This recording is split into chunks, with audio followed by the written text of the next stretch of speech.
Just, Yep. that's it. Just one button. Yep.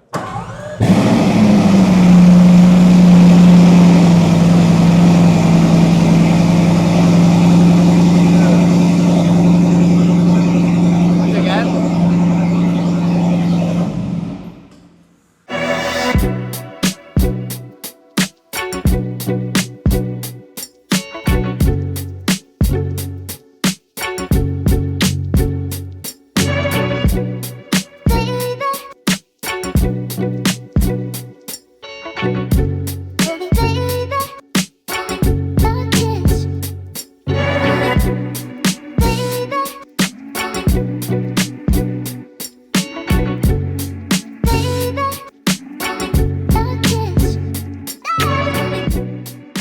It's been exactly 1 year since I've been here, and you've been so busy. You've acquired some more cars. This one probably, I would say, the halo car of your collection now.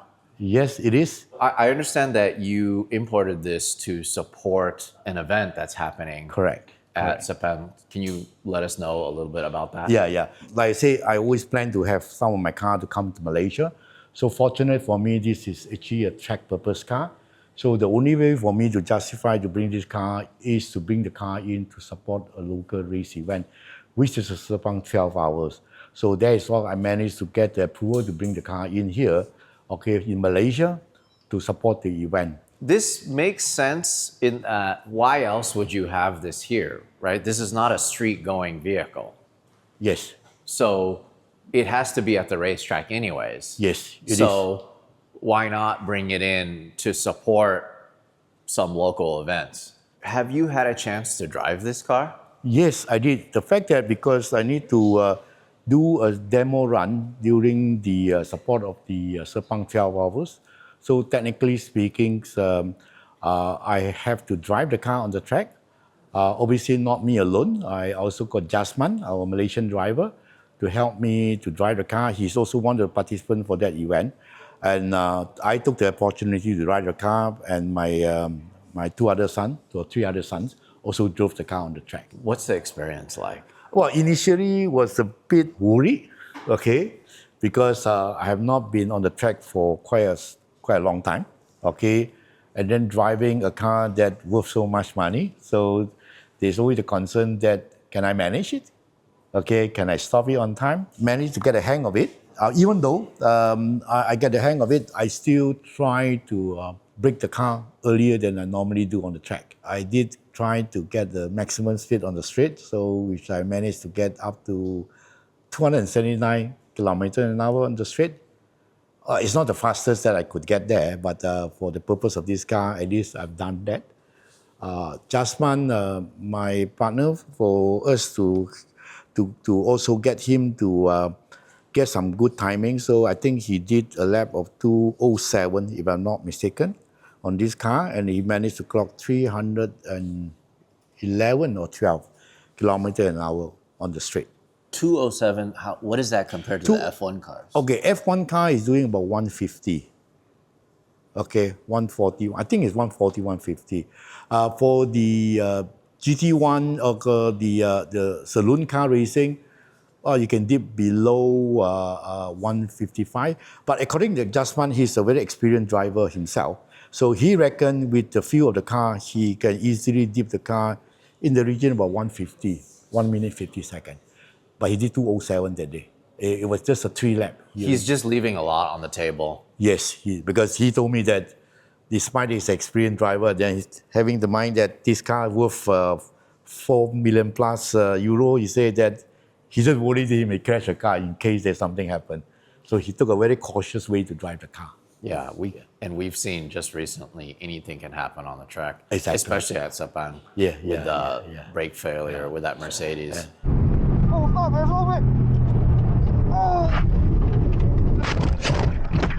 I didn't want the car to clock too many miles or laps on the. So everyone of us, we are given 3 laps to run maximum. I don't allow them. And then the other challenge that we have on this car is the cooling system, because this is a purpose-built track car, so it doesn't have got the so-called the fan that you have in the traditional race car. So we need to cool down the car every time it's stopped. And the car are not allowed to stop too long with the engine running. We have what they call a cooling fan there. Then we're going to plug in the moment we stop the car. How many engineers do you have to have on site from Bugatti? Okay, from Bugatti, there was only two engineers came down before we went to the track. It's a PDI that they did. However, during that day, we only have one engineer because there's not much to prepare. Obviously, I have my own mechanic like Azim and the gang, okay, to stand by. Are these the tires that were delivered with the vehicle? No, when you come to delivery tire, there's another set of tires, which I have here, I can show you. Well, it comes with this case? Yes. Initially, when the car was delivered to us, in the first week, we have a bit of problem on how the battery actually worked. So it was down for a couple of weeks that we couldn't start the car. We managed to have a conversation with the engineer in the factory to do an online diagnostic, and we finally overcome that problem before we went to the track. I just want to point out that the transport tires are only 225/55 R18. Yes. That is hilariously narrow. But I guess to fit in some transports, I'm assuming it probably helps for it to be narrow. And it's also slightly higher. I think it's about 20 mm higher than normally, so that the car is easy to get out from the box and then go back to the box. And also because they didn't want to have the car sitting on the race tires. That was how it actually happened. So do you think you're going to ship this to other racetracks in the world to drive it? Unlikely. Okay, if I ever want to drive it, I'll probably bring it back to Malaysia to drive on our own track. Because this car, as you probably know from the Bugatti website, it was 40 units was built for the enthusiast and to race in a Bugatti organized track event. Okay, I believe so. I'm probably one of those that would not participating in those events. I buy it as a collection, as well as to admire it. But obviously having it, I still want to personally driven the car at least once or twice. So you are planning on driving it more then? Yeah, if I ever drive, we have to be on the track. Okay, I may have another event coming up. So again, to fulfill my obligation of supplying the local racers, we maybe do another few more demo run on the track. Okay. So then does that mean you're going to have to get another set of tires for it? Yes, if this tire, according to the factory, will last about 60 laps for race purpose. Obviously, if you are not racing, you can go up to 100. So this is essentially the internal configurations of the car. Okay, I will get TM to start the car afterwards. Oh. Okay. Like most of the GT car now, so the seat is fixed, whereas the pedal is movable to adjust to your position. Obviously, the steering wheel can be taken out. When you bought this car, did they mold the seat to you? You can. It is an option for me to do. The reason that I didn't want to do it because I want to make it a bit more generic so that at least I can drive it, my son can drive it, just one can drive it. With the 6-point harness, so it is still quite comfortable. Let me get this straight. 4 million euros and the other owners, they're going to do a one-make race? Or the track one-make race day? is organized by, you see, like all manufacturers, they have to find a reason to build something, okay?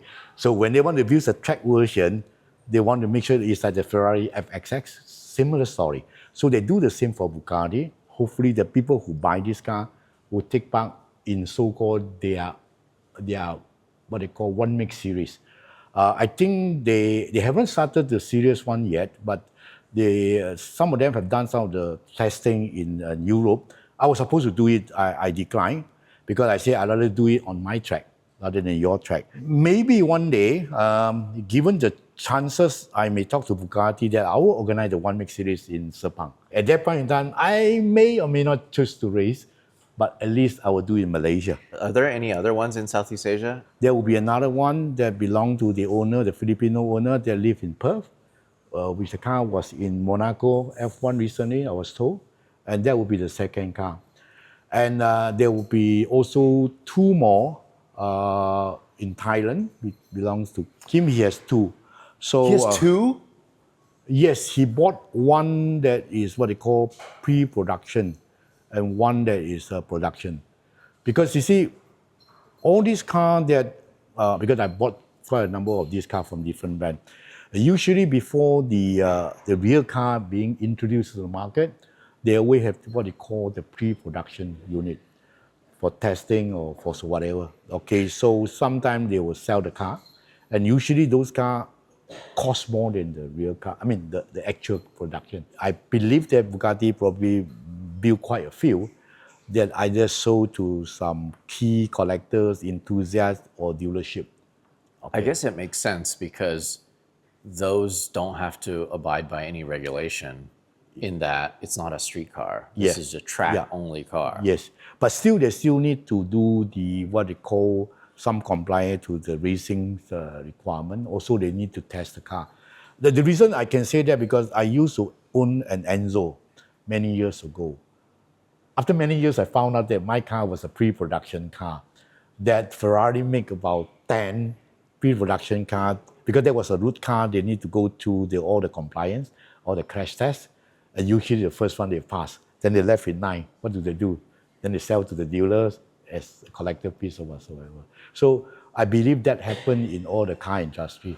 So usually when they say 40, I believe, don't quote me, okay, they probably have a few more. I mean, for example, the engine that I have here, so this is a classical example. This is a Bugatti W16.4 engine that the similar sort of config block is in this car as well. I managed to pick up one of those from the factory when they decided to retire this particular production. So they do have spare engines. So I was the lucky one there. Initially, I didn't want to buy, but luckily I did. So this is the engine a real engine that sits in a Chiron, Devo, or whatever, but is being tuned and configured differently otherwise. Now, when I bought this, I don't know what to do. What is my bragging right of this other than having one? Later on, I found out that for me to cook a story out of this, I always jokingly tell people, even yourself, you may have gone to many, many motor show or exhibition. You would have seen a Bugatti. The question I would ask, I say, have you seen the engine? I almost guarantee you, more than 90%, they have the car, they don't see the engine. So this is the only chance that you can actually see a real engine. I just have to point out how many sensors there are. Like, what the heck? I mean, I couldn't even imagine Yeah. having to figure out, Yeah. how do you even assemble something like this? It's just so complicated. Okay. Look at this turbo setup. This Yeah, is just so crazy. If you come to see my car, not only you see the car, you see the engine as well, which is something that is quite unique. So then this engine, what's in there is based off of this. Exactly the same, except that there may be the tuning. So what about the chassis? What is the chassis based off of? The chassis I was sold is full carbon. As an option, I only chose certain parts that to be exposed carbon. For example, this, if you go take a closer look, these are the exposed carbon. But otherwise, the entire car is carbon fiber. None of them came with headlights, I'm assuming. Yes, they don't have headlight, but this is also considered as a headlight because it can be illuminated. Afterward, I get TM to start the car, and then you hear the thing. And when the lights is on, this car is amazingly beautiful. And especially the back portion of the car. I love the back portion of the car. By the way, this car, of course, most race car of this era, they come with the air condition as well. Oh, this one has AC. Yeah. Nice. Oh, wow. That's incredible. So then what kind of fuel does it use? You can have a high octane fuel, which I think 100 or 110. RON 100 is what it runs on. And then on RON 100, how much power does it make? I can't remember. There was a big difference in the power depending on what kind of RON you're running. I think we run on the RON 100. What is horsepower we get? 1,006? 1,008, 1,007, 1,008 horsepower.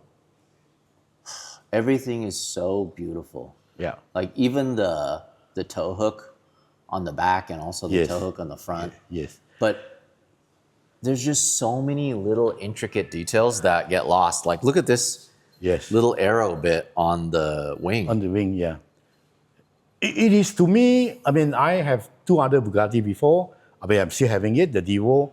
But this is one of the most beautiful crafted body that I've seen. Is this based off of a production vehicle at all? No, It's one-off. it's one-off. I mean, one-off in the sense that the only thing that is based on the production thing is the engine. Everything else is what they call, is built for this purpose, to keep the weight down, to keep the aerodynamics, everything's. Whoa. That is crazy looking. Oh, the steering wheel, you can take that off too? Yeah. All racing car, you have to, for easy access into the seat, okay? What the hell? So you actually step on the seat, slot your feet in, then plug in the steering wheel. I'm really blown away at how finished the interior is. Yeah. So there's parking, hazard lights, Air conditions. fan. Then you can turn on whether you want it cold or not. Yeah. And those are the AC vents? Yeah. Yes. They look like exhaust. Yeah. I love how big everything is too. It's so hilarious to me how no- finished and beautiful it is. The only thing that they don't have is a radio. Apple CarPlay. For example, these seatbelts, Bugatti, the blue, Yeah. and then but they're actual Sparco, real Yeah. FIA seatbelts. Okay, this obviously you can have an option to change the color. I decided, like all my other Bugatti, I always choose the launch option color. So I chose the signature Bugatti blue or the Atlantic blue. The only thing that I was told that I'm the only one that have chosen the rim to be in red. Oh. Okay. Now there is a reason we were contemplating what color of rim. Most people would choose black or some other color. I chose red. You notice that earlier you were telling me that even the toe hooks in red. I didn't want to introduce too many color, so I actually have the toe hook color to be onto the rim as well. So it's quite standardized, and also the Bugatti red as well. I have to say the horseshoe design Yeah. is done so well too. Yeah. It's interesting because it used to be such a tiny horseshoe, and then it got bigger and bigger as time went on, and now it's getting smaller again. But when I talk about how beautiful that tow hook is, I hope this never ever has to be towed from this tow hook, because look how pretty that thing is. Yeah. It's so clean. Do these colors have any? Okay, this is a feature or option that they choose to have. Here I did the Malaysian flag color. These are the 4 colors on the Malaysian flag. The steering wheel, so many little switches. So we have ABS, radio, what else? There's flash, because you hit, you call through it. You can change the display as well. So currently you can see how much horsepower you actually use it, the top speed, all those kind of things, the timing, change the display, the disc temperature, the tires, and the map of the racetrack if you have it. Wow. You know, it really blows me away how much effort they put into making it like a OEM fit and finish, even though it's a full-on race car. Yeah. Like it's crazy how finished that steering wheel is, Yeah. and the logo, just everything. But the fact that you can just take it off, and also the dash, just so beautiful. I mean, there's a lot of electronics in it. Yeah. So what was it like for you to drive it? It's fast. Yeah. Is this the fastest car you've ever driven? Oh yeah, this is probably 1,008 horsepower car that I've handled. So I was fortunate to sit beside Jasman Jafar, which is the proper racer, and he didn't really push 100%, but it was still, you could feel everything this car has. So we're gonna start it? Yeah.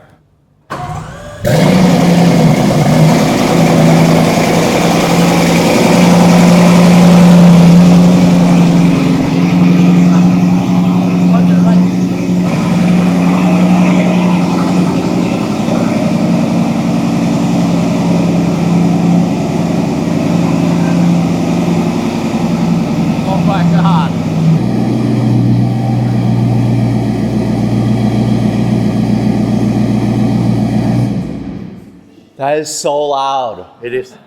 Okay. So you notice that we cannot leave the engine on for more than 1 minute, because if we have to do that, we need to put the blower onto the opening there to cool down the engine. Because it needs the airflow going through it to cool it because down. it doesn't have a traditional car that is a fan sucking the air. It's totally nothing, because the whole cooling effect of this car is only while you're on the run. Well, the great thing for me is that you're starting it. Yeah. That way it keeps everything lubricated. Yes. But what are you going to have to do for service? Does someone fly in? It's a good question. I don't have an answer for that. But obviously, if I send the car back to Singapore, the dealership is there. Definitely, they will do the necessary inspection on a periodic basis. Oh, even the fans are nice. Yes. And it's not cheap. This stupid thing, I call it stupid thing. It's nothing else. 2 fans with a carbon fiber body. How much it costs? 50,000. So Yeah, it's about more than 12,000 euro 12,000 euro for two both of them. Yeah. You see, And they're battery operated? Or? it has to be charged. So I don't know where it's charged. Is there any? Oh, no, it's a power box. Oh. Yeah, so it's plugged into the wall, and then You can just plug in and show them how it works. What the heck? Yeah. It's like 2 computer fans, Yeah. but it seals it, So, and then it just draws air out Yes. of the it will draw the air out. engine. That is crazy. That's so loud. Yeah. Can I sit in it? Yeah. Yeah? Okay, take off your take shoes. my The only thing, shoes. the requirement I have. See, look. Okay, so stand on the seat here, Yeah.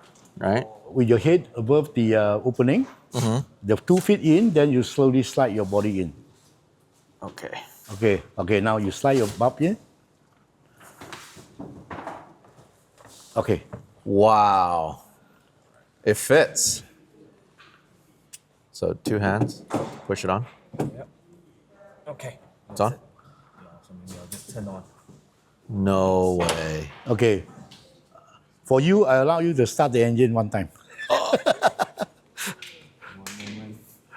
I saved 4 million euros. Just gotta wait.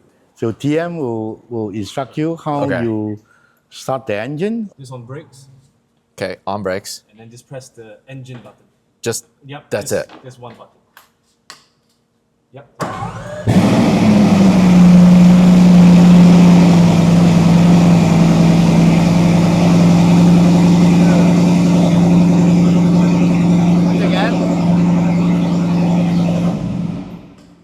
That is probably one of the loudest idles I've ever heard. How crazy is that? Amazing. Count those starts. It's really hard to convey how special this car is. It is. It really is amazing. And I see why you purchased it, because I'm assuming a lot of people are going to wonder, why would somebody buy a track-only car?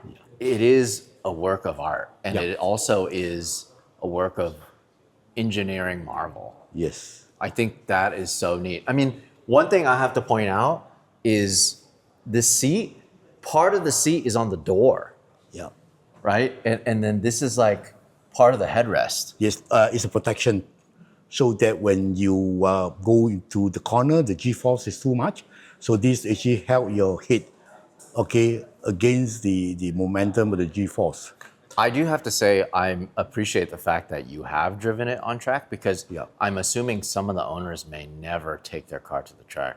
I believe so, but again, having said that, it's not totally true, because anybody who take delivery of the car, they were actually invited to have the car to be driven on their track in Europe to test out, either with the instructor or not on. So unless the guy choose not to do it like me, but then me is different. I choose not to do it there, doesn't mean I'm not doing it here. So I choose to do it myself here. So different school of thought. Did you have to pay for the engineer to come out? Technically, I should have. I managed to get away with it because the car was having a bit of problem. When it came in, the engine couldn't start. So with that, they give me a complimentary support for the car. Yes, otherwise, anytime that I call the engineering, I have to pay. Like you said earlier on, it's a piece of art. You know, initially when I bought this car, it's all based on the photo that I've seen. And then I did not see this car at all until I got my delivery. Despite the fact they have some show here, show there, I didn't see. But when the car arrived, it really amazes me. It's really like what you just said. Until you see it, you do not know how to appreciate the look of the car, the shape, the engineering. And obviously, on top of that, I've driven it. So it gives me a bit more, feel about how the car look at. The car surface is stated one here, one there. And then the door design is also, because this door, when you have an accident, you may stuck somewhere, you can't get the door open to rescue the driver. So what they have, they have two buttons here, where you slot it down, Once you slot down, the whole thing will be unlatched. You can just pull the door away from the car. Yeah. From the top. Yeah, from the top. So they got two latches here.